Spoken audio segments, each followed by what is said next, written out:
It was a crisp, clear afternoon on a highway just outside Helsinki, the kind of day that begs for speed. The driver, a man accustomed to the finest things in life, pressed his foot down, just a little. The engine of his silver Ferrari hummed, a deep, expensive growl that vibrated through the steering wheel. He wasn't driving recklessly, or so he told himself.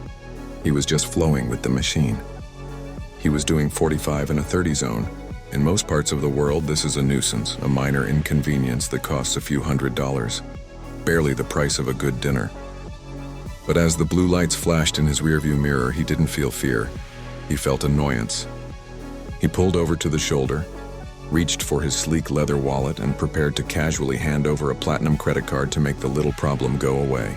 He had absolutely no idea that he was about to be handed a simple piece of white paper, a ticket that would carry a number so large, so impossibly high, that it would cost him more than the average person earns in an entire decade.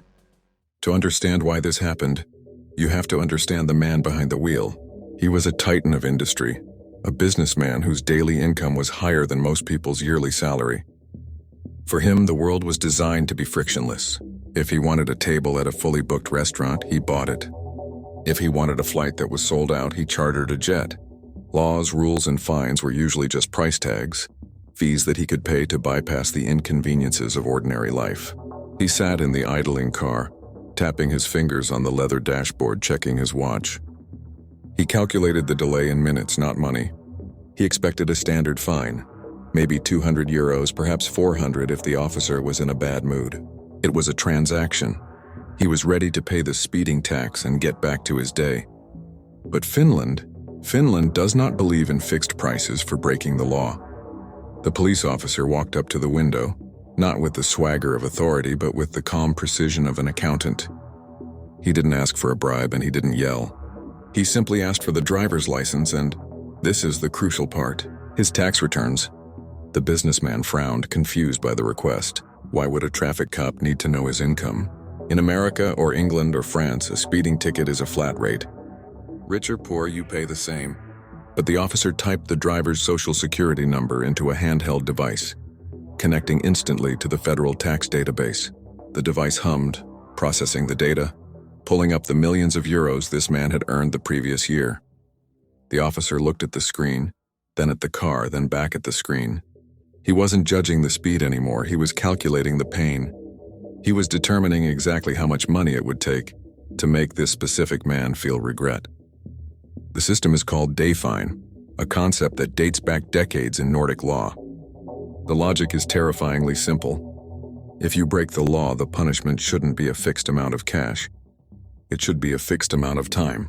The law says you must lose a certain number of days' worth of disposable income.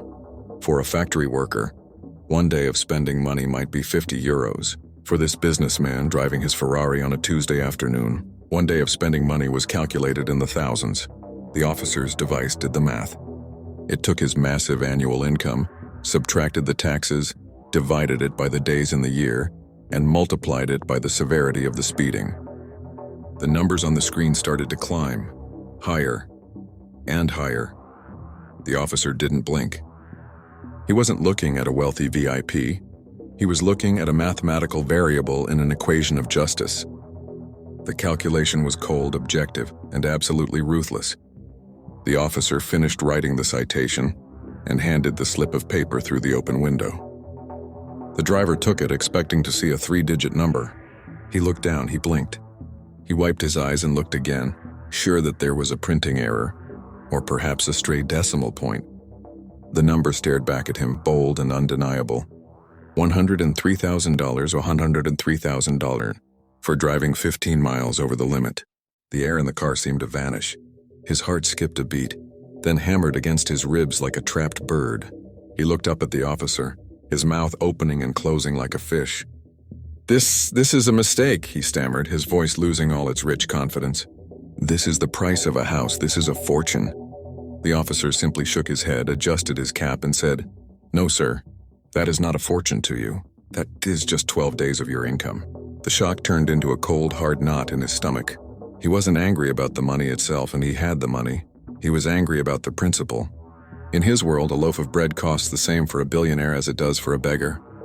A gallon of gas has one price. Why should a speeding ticket be any different? It felt like theft. It felt like he was being punished simply for being successful. He sat there staring at the zeros on the paper, feeling a strange sensation he hadn't felt in years: vulnerability. The car, the suit, the bank account, none of it could protect him from this. The state had reached into his pocket and taken a percentage, not a fee. It was a reminder that in Finland, the law is not a product you can buy. It is a hammer, and it hits the giant just as hard as it hits the mouse. He drove away, but he didn't speed up.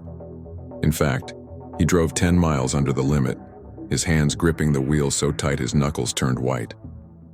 The joy of the drive was gone, replaced by a paranoia that every shadow was a police car. He started doing the mental math that haunts the wealthy in Scandinavia. That ticket wasn't just cash. It was a new boat. It was a luxury vacation. It was an investment. If he had been poor, if he had been struggling, the fine would have been $50. The injustice of it burned him. He felt like the victim of a robbery sanctioned by the government. But as he passed a bus stop, seeing ordinary people waiting in the cold, a sinking realization hit him. They would pay $50, and that $50 might mean no groceries for a week.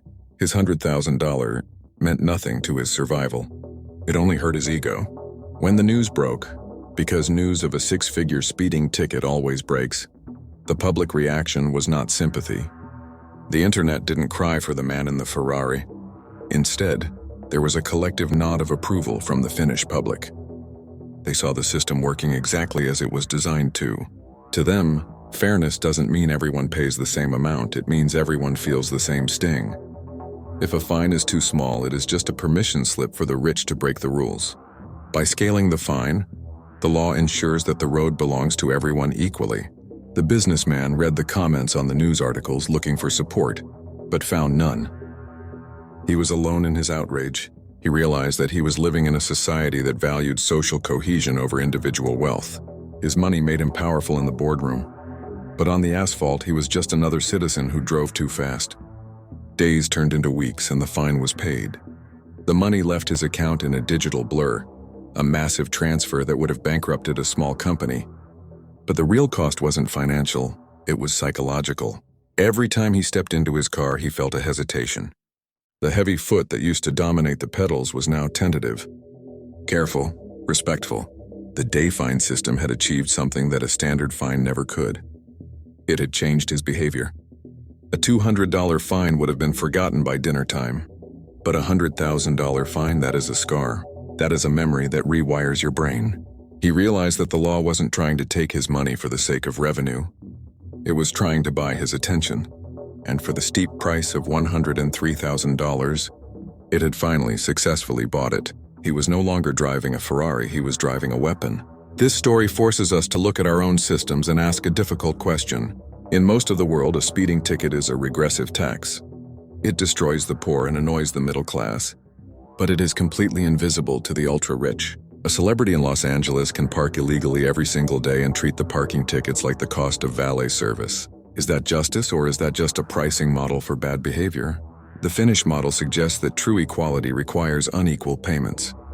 It suggests that the law should be blind to your status and but wide awake to your wallet. The businessman in the Ferrari learned that day that his wealth was not a shield. In fact, his wealth was the very thing that made him a target. It was a harsh lesson in relativity. The more you have, the more you have to lose. The road stretches out before him now, long and empty. The silver Ferrari is still capable of incredible speeds. The engine still wants to roar, but the driver holds it back. He cruises at the exact speed limit, watching the speedometer like a hawk. He passes the spot where he was pulled over and a phantom chill runs down his spine. He remembers the calm officer, the handheld device, and the piece of paper that carried the weight of a fortune. He understands now. The road doesn't care about his bank account. The speed limit isn't a suggestion for the successful. It is a command for everyone. And while he might still disagree with the math, while he might still feel the sting of the loss, he respects the logic. He learned the most expensive lesson of his life on this highway. In Finland, you can be faster than everyone else, you can be richer than everyone else, but you are never, ever above the law. If this made you think, it did its job. Thanks for watching. See you in the next one.